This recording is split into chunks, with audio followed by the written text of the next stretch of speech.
Por muitos anos, o Arsenal não só era um gigante adormecido, como tinha virado motivo de piada.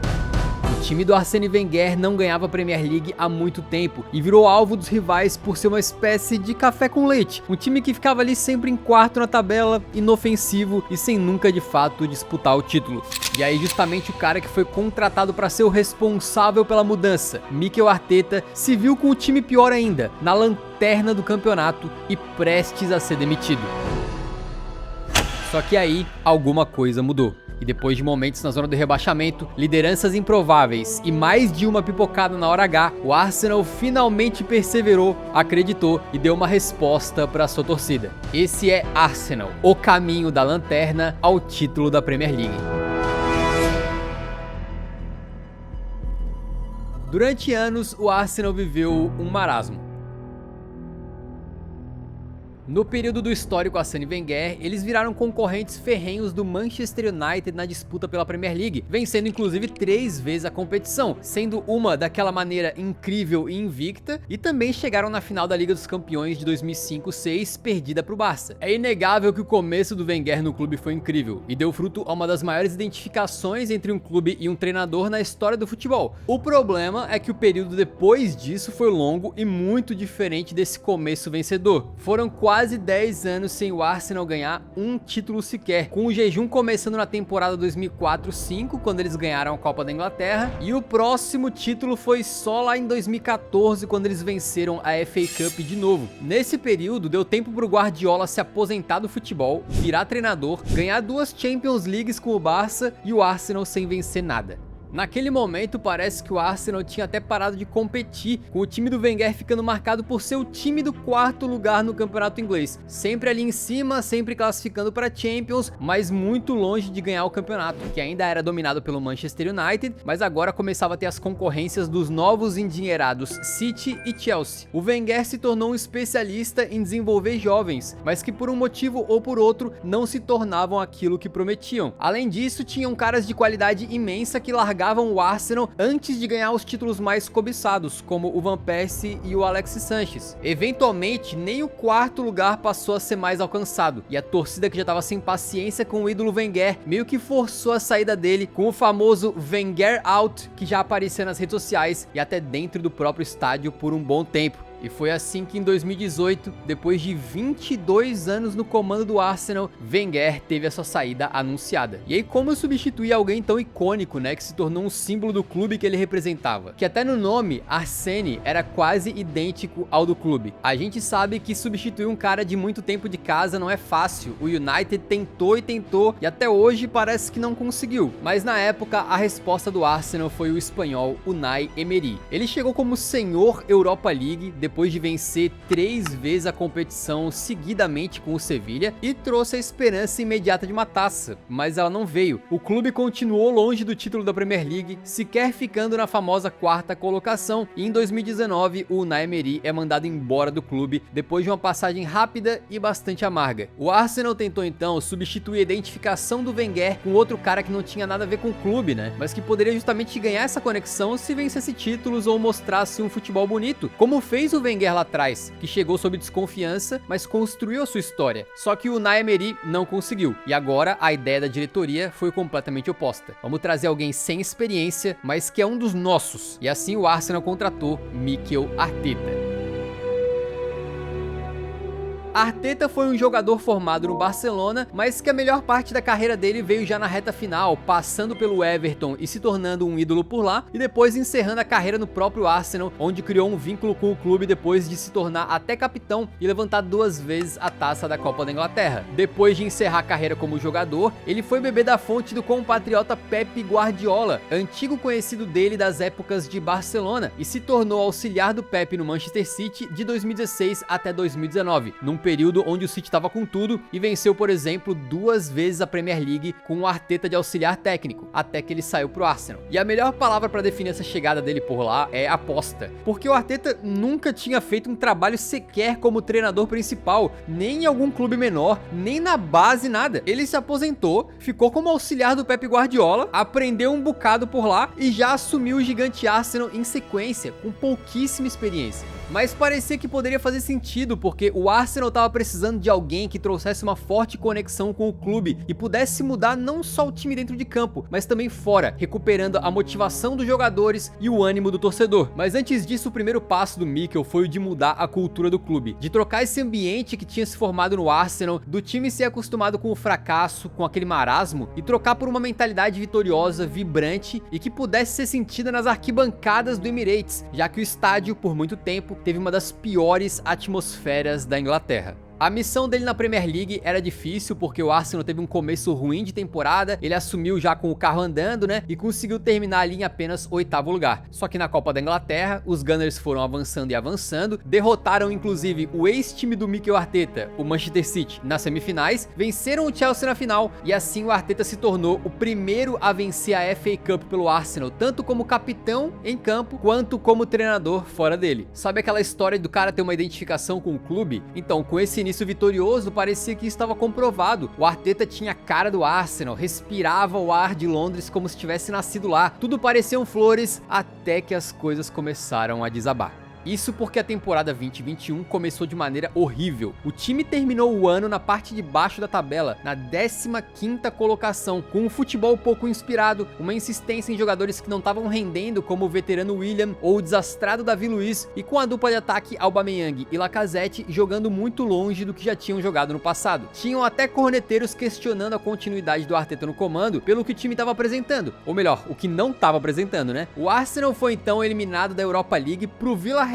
do ex-técnico Unai Emery, só para esfregar sal na ferida deles. E o Arteta foi a público deixar um recado enigmático, dizendo que sabia qual que era o problema do Arsenal, mas que não podia falar abertamente. Era mais uma vez ele incomodado com a cultura, com o ambiente do clube. Um problema às vezes muito mais difícil de se resolver do que simplesmente uma questão tática ou de elenco. E o pior é que, segundo ele não podia expor isso pra mídia e pros torcedores. Eventualmente o Arsenal se recuperou na Premier League, mas acabou terminando de novo em 8º lugar, ainda mais longe do topo do que naquelas épocas do Arsène Wenger, e foi a primeira vez em 25 anos que os Gunners não se classificaram para nenhuma competição europeia. E até a coitada da 4ª posição que foi tão criticada, agora tava deixando saudade. Porém, chega a temporada 21-22, e ao invés do Arsenal renovar as expectativas, eles mostraram que o fundo do poço pode ser sempre um pouquinho mais baixo. Isso porque no início da temporada foram 3 derrotas seguidas sem fazer nenhum gol. Eles perderam pro Brentford, pro rival londrino Chelsea em pleno Emirates e tomaram um 5-0 humilhante contra o Manchester City, onde o time do Arsenal teve um chute na partida e 19% apenas de posse de bola. Foi um amasso completo que deixava o Arsenal sem dignidade e na lanterna da Premier League.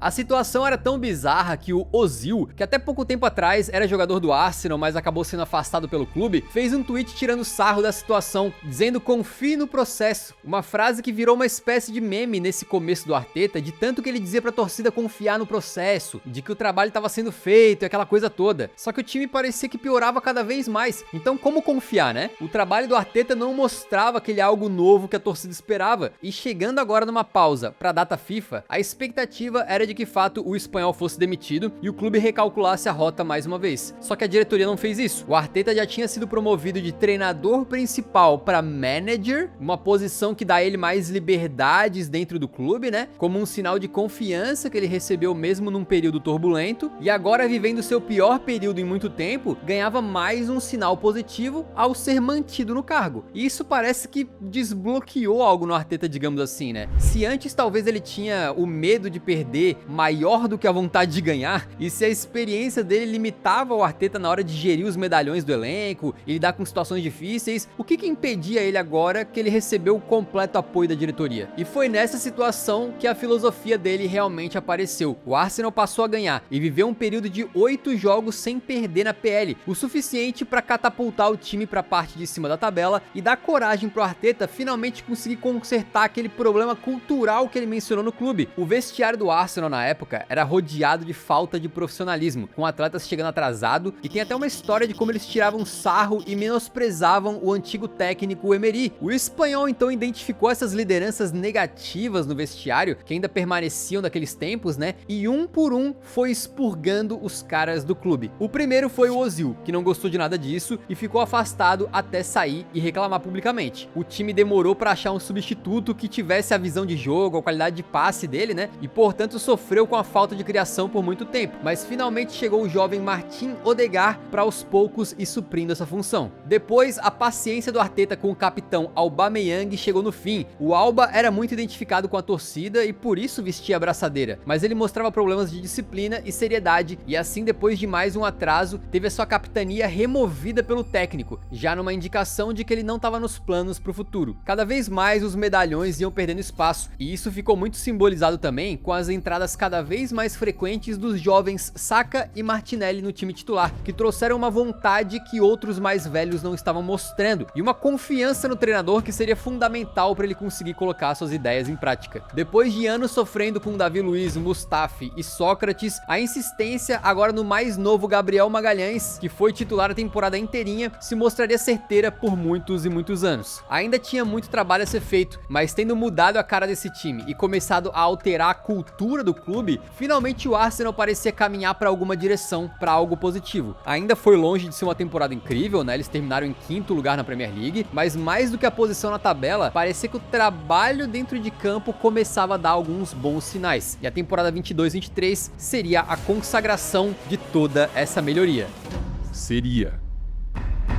A temporada 22-23 do Arsenal começou de maneira incrível. Foram 9 vitórias nos primeiros 10 jogos da Premier League, com a juventude de Saka, Martinelli e o Odegaard, que agora era capitão, mescladas com a experiência do Xhaka, que voltava a ser importante depois de brigas com a torcida, e das chegadas de Gabriel Jesus e Zinchenko do Manchester City para dar essa casca pro time que buscava enfim ser campeão da Premier League. E claro, a zaga que era formada pelo Gabriel Magalhães e pelo Saliba, que se tornaria uma das melhores do mundo desde então. Enfim, os Gunners saíam do marasmo do 4º ou 5º lugar e agora terminavam o ano liderando o campeonato inglês com 7 pontos de vantagem para o Manchester City. Era o time sensação da temporada, com um futebol bonito e que dava gosto de ver jogar, ofensivo, rápido e líder da tabela com uma boa vantagem. Nesse momento aí, o Arsenal estava caminhando a passos largos para enfim quebrar a seca deles na Premier League. Só que as rachaduras começaram a aparecer principalmente quando teve a lesão do Saliba, que acabou perdendo todo o final da temporada. Ele vivia uma fase assim impecável, né? Naquele momento, talvez o melhor zagueiro do mundo, e o Arsenal sentiu muito a ausência dele. Do outro lado, o tubarão Manchester City terminava a temporada de maneira implacável, e foi assim que o Arsenal sucumbiu à pressão. Empatou 3 jogos seguidos e de maneira bem pipoqueira mesmo, tá? Primeiro, um jogo contra o Liverpool, onde o Arsenal abriu 2-0 e tomou 2-2 no finalzinho. Esse jogo foi muito emblemático, porque a vitória estava garantida, o Anfield estava quietinho, e aí o descontrolado do Xhaka resolveu brigar com o Alexander-Arnold, provocou a torcida, e aí os caras se inflamaram. A atmosfera do estádio mudou e engoliu completamente o mentalmente despreparado time do Arteta. Aí depois veio outro jogo contra o West Ham, onde eles abrem 2-0 e de novo tomam um empate em 2-2. E para completar a trinca, o fatídico jogo contra o lanterna Southampton, de um Arsenal jogando em casa e mostrando um claro descontrole emocional, com uma falha do Ramsdale que fez o time tomar 2 logo no comecinho. A câmera foi pegar o Zinchenko chamando o time todo para reunir os caras e passar uma mensagem de eles se concentrarem, num momento muito esquisito que parecia que o líder do campeonato estava em crise. O Arsenal até conseguiu empate por 3-3, mas era o terceiro tropeço seguido e de forma meio vexatória. E foi aí que chegava então justamente o confronto direto contra o Manchester City, uma batalha entre o doutor e a criatura, mas que deixava muito, mas muito claro quem ainda era o mestre e quem era o aprendiz, com o time do Pep Guardiola dominando completamente o do Arteta, o Haaland e o De Bruyne destruindo o Arsenal, e um 4-1 no placar que colocava o time de Manchester no topo da tabela para não sair mais. O termo pipocada vem sendo usado muito no futebol hoje em dia e quase sempre de maneira errada, né? Às vezes um time simplesmente perdeu uma final, acontece, é do futebol, e falam que pipocou. Nem toda derrota é pipocada, mas esse campeonato estava nas mãos do Arsenal, com uma ampla vantagem, com o futebol mais bonito do momento, e em 4 rodadas eles jogaram o trabalho de um ano inteiro no lixo. Foi uma pipocada como poucas vezes vista antes. Mas assim, era a primeira vez em muito tempo que o Arsenal brigava pelo título. A decepção foi grande, mas essa experiência tinha tudo pra fortalecer o elenco, né? Porém, ao longo dos próximos anos, o que era pra ser o início de uma fase positiva acabou virando uma lembrança ruim, um trauma. O Arsenal terminou em segundo e se classificou novamente pra Champions, algo que todo torcedor dos Gunners assinaria embaixo no começo da temporada, mas depois de acontecer do jeito que aconteceu, ficou um gosto amargo e ainda serviu pra levar o fantasma da pipocada pros anos seguintes. Na temporada 23-24, houve mais um passo importante para a renovação do time, com a saída do Xhaka, um dos últimos remanescentes da era Wenger, que foi pro Leverkusen ser campeão invicto, e a chegada de algumas peças importantes desse novo esquadrão, o goleiro David Raya, o zagueiro lateral Timber, que acabou rompendo o ligamento cruzado no primeiro jogo e ficando de fora dessa temporada, mas depois voltaria bem, o Kai Havertz, que veio com um certo questionamento do Chelsea, e a contratação mais cara da história do clube, Declan Rice, que faria valer cada centavo gasto nele. Só que mesmo com os reforços dando uma injeção de ânimo, o resultado acabaria sendo idêntico ao da temporada anterior. É verdade que dessa vez o Arsenal não liderou a temporada inteira que nem em 22-23, mas ainda assim se viu já na reta final, depois de uma sequência incrível cheia de goleadas, no topo da tabela mais uma vez. Para vocês terem uma ideia, nos últimos 18 jogos da PL, o Arsenal teve 16 vitórias, um empate e uma derrota. Um aproveitamento bizarro de bom, incrível assim, de time campeão mesmo. O problema é que no mesmo período, o City venceu 15 jogos e empatou 3. Um desempenho igualmente fantástico. E aí depois da derrota do Arsenal pro Aston Villa em casa, outro jogo marcante porque foi considerado mais uma pipocada, já que eles tomaram 2 gols no final, o City assumiu a ponta, não largou mais e foi campeão da Premier League outra vez.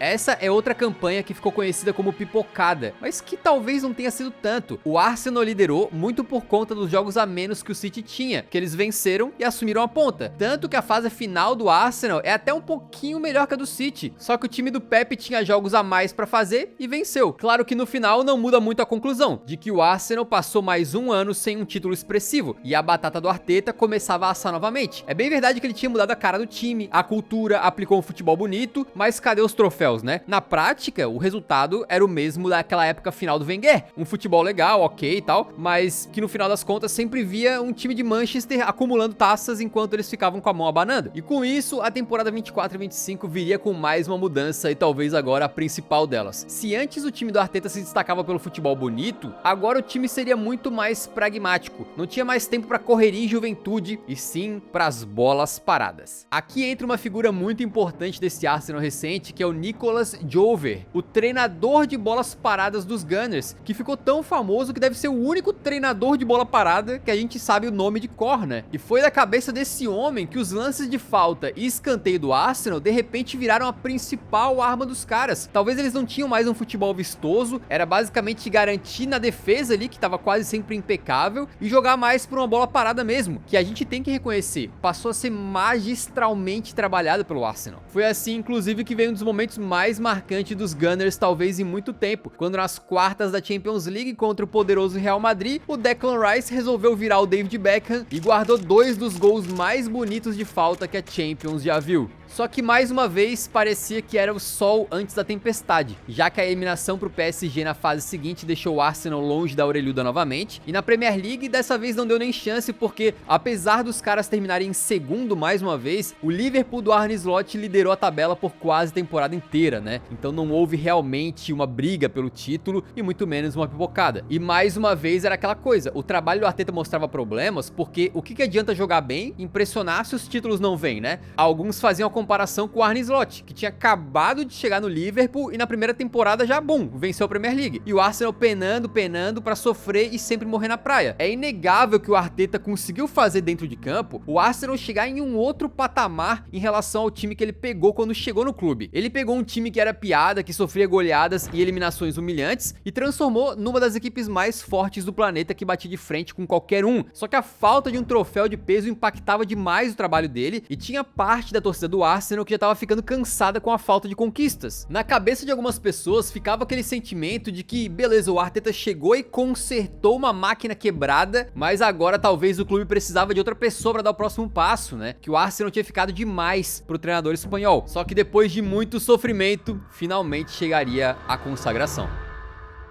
Na temporada 25-26, mais uma vez o Arsenal dominaria grande parte dela, e o estilo do Arteta estava cada vez mais consolidado. Se lá no começo o time era conhecido pelo futebol bonito, agora a equipe tinha criado casca e amadurecido para algo mais feio, né? É inegável que o time dele estava muito eficiente, jogando de forma mais defensiva, às vezes até com o que era chamado de 4 zagueiros, né? E sempre dependendo ali da bola parada para criar as principais chances. É injusto dizer que esse Arsenal é só bola parada, mas sem dúvida é uma boa parte do que fez esse time clicar e dar certo. Outro fator que contribuiu, obviamente, foi a profundidade do elenco que o Arteta agora tinha em mãos. Se antes uma lesão de Odegaard, Saka ou Saliba basicamente acabava com a temporada dos Gunners, agora meio que eles estavam tendo 2 para cada posição e o time conseguia bater de frente com qualquer um em qualquer competição. Tanto que até por isso é um pouquinho difícil definir o time base com tantas mudanças que foram tendo ao longo da temporada. Mas basicamente no gol a gente tinha o David Raya, cada vez mais importante não só pela saída com os pés, mas também por salvar o time e ser um dos melhores goleiros da liga defendendo mesmo. Na lateral direita, o Timber se consagrou como peça fundamental do time, completando a linha de defesa com Gabriel Magalhães e Saliba, provavelmente a melhor dupla de zaga do mundo atualmente, e com o outro zagueiro lateral, o Calafiori na esquerda. E até por isso que eles eram chamados de 4 zagueiros, só que não é bem assim. O Timber, por exemplo, de fato era zagueiro no Ajax, mas no Arsenal quase sempre foi lateral mesmo, direito ou até esquerdo quando precisou, e inclusive é o defensor com mais toques na área adversária da Premier League, ou seja, ele tá sempre atacando, subindo muito. E na esquerda o Calafiori é um cara que tá na defesa, mas que tu vê ele jogando pelo meio, avançando pela ponta, é um cara do caos, né, presente no campo inteiro ali, e que também tinha como reserva o Hincapié, um cara que veio do Leverkusen pra ser meio que essa sombra, tanto pra ele quanto pros zagueiros, e foi muito importante na campanha. Pra controlar o meio campo veio o Zubimendi, um cara mais técnico, mais do passe, enquanto na frente dele jogava o incansável Declan Rice. Esse aí é o principal responsável pelas bolas paradas do time, e um cara que marca, carrega a bola pra frente, e ele faz um pouco de tudo, né? E completando o meio campo, geralmente o Martin Odegaard, capitão e cada vez mais consolidado nesse time. Um dos grandes problemas dele tem sido as lesões, só que nessa temporada, quando o time precisou, agora teve a estrela do Eberechi Eze pra jogar ali. Mais uma peça importantíssima que foi titular muitas vezes nesse meio campo e marcou alguns gols decisivos. Na ponta esquerda, o Martinelli e o Trossard se alternavam como titulares, enquanto na direita, Saka foi o principal sempre que teve bem pra jogar, mas com o desafio de frear a ascensão do nosso ídolo Noni Madueke, que desafiando os prognósticos teve um ótimo começo no Arsenal. Já no ataque, outro reforço de peso pra temporada, o artilheiraço Victor Gyökeres, que é verdade que teve um período de adaptação na Premier League, não foi o mesmo cara que saía marcando gol que nem maluco pelo Sporting, mas que acabou se tornando fundamental pro time. E essa leva toda de reforços prometia uma temporada bem mais segura, com o time sentindo menos quando tinha um desfalque ou outro, uma lesão ou outra. E no começo realmente foi assim. O início de temporada do Arsenal foi impecável, sendo indiscutivelmente um dos melhores do mundo naquele momento. Era uma defesa completamente intransponível e a bola parada tava tinindo, né? Era a principal responsável pelos gols do time inglês. O futebol podia não ser bonito, muito pelo contrário, só que essa era uma versão mais feia do Arsenal, mais chata, mais modorrenta, que ainda era muito eficiente. Muito por isso, o Arsenal não só estava vivo em todas as competições que disputava, como meio que era apontado como favorito em todas elas. Na Premier League não demorou para liderar o campeonato, enquanto na Champions fazia uma campanha literalmente assim impecável. Em determinado momento, do começo de outubro até novembro, os Gunners embalaram 8 vitórias seguidas sem tomar gols, 17 gols a favor e nenhum contra. É insano. E com isso, o Arsenal terminou o ano liderando a liga de forma confortável, não só por 4 pontos de diferença, mas principalmente pelo futebol jogado. No último jogo do ano, inclusive, pegou o Aston Villa, que vinha embaladíssimo de 11 vitórias seguidas, e meteu um 4-1, cara, sem nem tomar conhecimento deles, né? Ali eles mostravam quem de fato era o melhor time do país no momento. E já na Champions, liderou a fase de liga com uma campanha com 100% de aproveitamento, ganhando de grandes adversários. Meteu 4-0 contra o Atlético de Madrid, 3-1 contra o excelente time do Bayern de Munique e também 3-1 pra cima da Inter de Milão. E na Premier League também tinha muitos momentos especiais acontecendo nesse meio tempo. Por exemplo, quando enfrentou o Everton em casa e ia tropeçando, até que entrou uma joia, né, o prodígio Max Daumann. O menino tinha 16 anos, entrou com coragem e fez o cruzamento que resultou no gol do Gyökeres, e depois ele mesmo fez um gol extremamente emocionante de contra-ataque, em que poderia ter entrado com a bola e tudo, pra fazer o estádio pulsar, e inclusive naquele momento se tornou o mais jovem a marcar um gol na história da PL. Chegando então já já no meio de março, o Arsenal despachou o Bayer Leverkusen nas oitavas da Champions e chegava na incrível marca de apenas 3 derrotas na temporada inteira. E com os tropeços do City, de repente o time do Arteta tava com 9 pontos de vantagem na liderança do campeonato. Parecia impossível que eles deixassem o título escapar mais uma vez. Ninguém parava os Gunners até que o antigo carrasco voltou a dar as caras. Isso porque Arsenal e City se enfrentavam na final da Copa da Liga Inglesa, que teria um gostinho muito especial para quem ganhasse e daria forças pro restante da temporada. Se o Arsenal ganha do City ali, mostra que a diferença entre mestre e aprendiz já não era mais tão grande e que o Arteta agora estava em outro patamar. Mas o que aconteceu foi exatamente o contrário, né? O Manchester City dominou completamente o indefeso Arsenal na vitória por 2-0 com falhas do Kepa, especialmente no primeiro gol, e ali se quebravam alguns mitos. Primeiro, desse excelente elenco do Arsenal, que querendo ou não, ainda tinha fraquezas, como por exemplo, o goleiro reserva, ou a falta que começaria a fazer o Timber machucado, já que o Ben White vinha sendo apenas um fantasma do que já foi no passado. E dentro de campo mesmo, o Guardiola mostrou que ainda estava um passinho na frente, né? Ele, sabendo que o Arsenal gosta de sair jogando perigosamente de trás, simplesmente pediu pro seu time não pressionar. Então tem esse momento em que a gente vê os jogadores do City parando no meio do caminho e esperando o Arsenal, que completamente perdido com essa estratégia, não conseguiu ter nenhum recurso para sair dessa não pressão. Esse título aí foi pro buraco, mas agora bora sacudir a poeira porque tem muita coisa para rolar ainda. Só que no jogo seguinte, o Arsenal joga pela Copa da Inglaterra e joga muito mal, e é eliminado pelo Southampton da segunda divisão nas quartas de final. Aquele time intransponível do Arsenal já não existia mais, a defesa estava furada jogo sim, jogo também, e as bolas paradas já não vinham sendo mais efetivas. Quando o Arsenal enfrenta o Sporting na Champions, não faz um bom jogo, apesar de vencer no finalzinho por 1-0, né? E aí quando volta pra Premier League contra o Bournemouth em casa, aquele bom e velho Arsenal pipoqueiro volta a dar as caras. O time tava claramente nervoso em campo, com muito medo de perder o jogo e perder a vantagem de pontos sobre o City, e aí todo cagado em campo tomou 2-1 pros Cherries em pleno Emirates e se colocou numa posição muito desconfortável, a de ver o City novamente dependendo só de si para ser campeão. Aí vocês pensam, o Arsenal nos primeiros 49 jogos da temporada perdeu 3 só, e aí de repente tinha perdido mais 3 jogos só nas últimas 4 partidas. Era uma fase que deixava sinais claros para quem acompanhava o time e via sempre os caras descerem de desempenho nesse mesmo momento da temporada, sempre em abril, um mês amaldiçoado pro Arteta. Um caso muito emblemático foi o do Zubimendi, que começou muito bem a temporada e de repente se perdeu completamente e virou um jogador abalado em campo, sem conseguir sair com a calma de antes. Teve um momento em que ele precisou ser consolado pelos companheiros dentro de campo, olha isso. E esse momento foi antes dele falhar no segundo gol, quando não acompanhou o Scott no 2-1 do Bournemouth. Era um derretimento mental completo desse time, simbolizado por um jogador que chegou para ser frio, controlador do meio campo e que jogou esse jogo contra o Bournemouth como se a bola estivesse queimando nos seus pés. E o pior de tudo, o próximo jogo era justamente contra o Manchester City. Nessa hora, meio que todo mundo já sabia o que ia acontecer. Foi mais uma aula do Guardiola contra o seu ex-pupilo, o Cherki marcou um golaço absurdo no estilo futebol de rua ali, né? O Donnarumma fez uma cagada e quase entregou o título, mas o Haaland cravou. O Arsenal, claramente nervoso e desesperado, perdeu um monte de gol e assim deu o óbvio. O Manchester City venceu o Arsenal e tirou a gordurinha, e agora tinha um caminho livre e dependia só de si para ser campeão mais uma vez. Parecia um derretimento completo do Arsenal e mais uma pipocada. Mais uma temporada jogada no lixo. Porém, ao mesmo tempo, parece que não estar mais na liderança acabou dando uma soltada no time, né? De novo, o Arteta se viu na necessidade de abrir a equipe, já que o City estava empatado em pontos, mas se sobressaindo no saldo de gols. Então o Arsenal precisava correr atrás do prejuízo. Não podia mais ficar dependendo de vitórias magras e meio que era quase obrigado a tentar jogar um bom futebol. Ao final da partida contra o Manchester City, enquanto o pessimismo assolava todo mundo, o melhor jogador do time desde que ele chegou, o Rice, foi visto falando pro Odegaard: "It's not done", ainda não acabou. Uma liderança que faltou lá atrás e que o time agora tinha na presença do incansável Rice, que fazia mais uma temporada espetacular. O Arsenal então ganha contra o Newcastle numa jogadinha ensaiada de escanteio com o Eze, e pro próximo jogo teve uma mudança muito pedida pela torcida: a saída do Zubimendi do meio campo para a entrada do Lewis Skelly no time como meio campista. Ele joga muito bem no 3-0 contra o Fulham, com o time mais ofensivo, mais livre, e o Arsenal também conta com a sorte, já que o City consegue apenas arrancar um empate contra o Everton, tropeçando e agora invertendo os papéis. Era o City que havia pipocado, porque o Arsenal novamente voltava a depender apenas de si. Ou seja, do caos completo e do pessimismo, o Arsenal se reergueu de maneira épica, e na Champions League as coisas também estavam boas, porque eles empataram e depois venceram o Atlético de Madrid com um gol decisivo do Saka para chegar na final da Champions pela primeira vez em 20 anos. E mais uma vez, os jovens da base salvando a temporada, temporada. O Dalman, o Lewis Skelly e agora o Saka sendo importantes quando mais importava. O Arsenal no passado recente não tem um histórico tão bom com a base, mas talvez isso esteja mudando. Quando chega o próximo jogo contra o West Ham, a tensão era grande, porque se o Arsenal tropeça, eles entregam o título na mão do City mais uma vez, enquanto o West Ham desesperado brigava para não cair. Com o jogo 0 a 0, o Matheus Fernandes sai na cara do Raya e obriga o goleiro do Arsenal a fazer uma defesa antológica, salvando o time naquele momento. Depois o Odegaard faz uma jogadaça, toca pro decisivo Trossard que faz 1 a 0, que era a vitória do Arsenal até os últimos minutos, quando sai um gol do West Ham no escanteio, mas o VAR chama e depois de muito tempo de um drama intenso, naquela demora do VAR para decidir, o árbitro concluiu que o Raya sofreu a falta e o gol foi anulado. O time foi salvo pelo VAR. Era um jogo que talvez pudesse parecer protocolar contra um time bem mais fraco que brigava para não cair, mas acabou sendo apoteótico, com o Arsenal mostrando de um lado resiliência e do outro um pouco de sorte, uma mistura que todo time campeão precisa.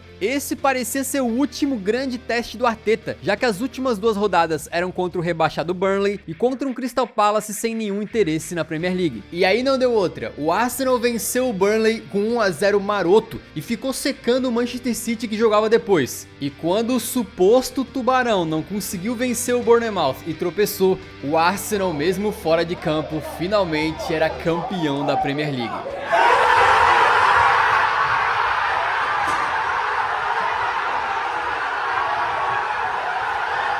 A comemoração acabou sendo dessa maneira meio anticlimática, sem que os jogadores estivessem na frente da torcida, mas mostrou muito como os caras estavam emocionados e como o grito de "é campeão" estava entalado na garganta deles.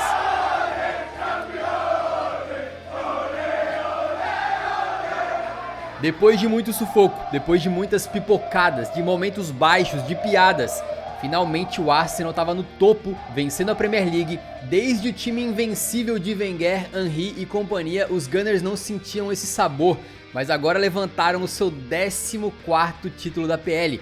Uma vitória na conta do Arteta, que mudou a mentalidade daquele time do 4º lugar para um que de fato brigava por títulos, e para coroar, ainda botou o Arsenal em mais uma final de Champions. Um título na liderança do Odegaard, do Declan Rice, das defesas absurdas do David Raya. Um time de uma dupla de zaga fortíssima e de um forte jogo aéreo sim, mas que não era só isso. Um time que pode não ter tido o futebol mais bonito o tempo todo, mas que soube jogar para se sagrar campeão.